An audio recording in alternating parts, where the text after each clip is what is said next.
నమస్తే. ఇవాళ నేను మీకు చాలా హెల్తీ రెసిపీ చూపించబోతున్నానండి. లడ్డూలు, జొన్నపిండి లడ్డూలండి. చాలా ఫాస్ట్‌గా అయిపోతుంది. 5 నిమిషాల్లో అయిపోతుందండి. పిల్లలు స్కూల్ నుంచి రాగానే స్వీట్ తినాలనిపిస్తుంది అన్నారనుకోని ఇది చేసి పెట్టేయచ్చు. అంత ఫాస్ట్ అనమాట. పాకంతో పని లేదండి. ఇక 1 కప్ ఒక జొన్నపిండి తీసుకొని నెయ్యి కూడా వేసుకొని దోరగా ఫ్రై చేసుకోవాలి. మీకు ఫుల్ వీడియో నా ఛానల్లో అప్లోడ్ చేశానండి. ప్లీజ్ చెక్ చేయండి. నెయ్యి అనేది మధ్య మధ్యలో యాడ్ చేసుకుంటూ దోరగా ఫ్రై చేసుకోవాలి. మంచి సువాసన వస్తుంది. అప్పుడు స్టవ్ ఆఫ్ చేసుకొని పక్కన పెట్టేసుకోవాలండి. డ్రై నట్స్ కూడా మీకు నచ్చినన్ని వేసుకోవచ్చండి. అలాగే 1/2 కప్ బెల్లం తీసుకుంటున్నాను. ఇకపోతే వేడి పాలు కూడా కలుపుకోవాలండి.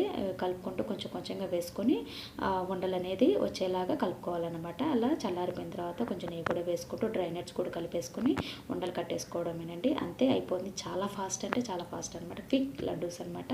అంత బాగుంటాయి. మీ అందరికీ నచ్చుతుందని అనుకుంటున్నాను. నచ్చితే ప్లీజ్ సబ్స్క్రైబ్ చేసుకొని లైక్ చేయండి. Thank you.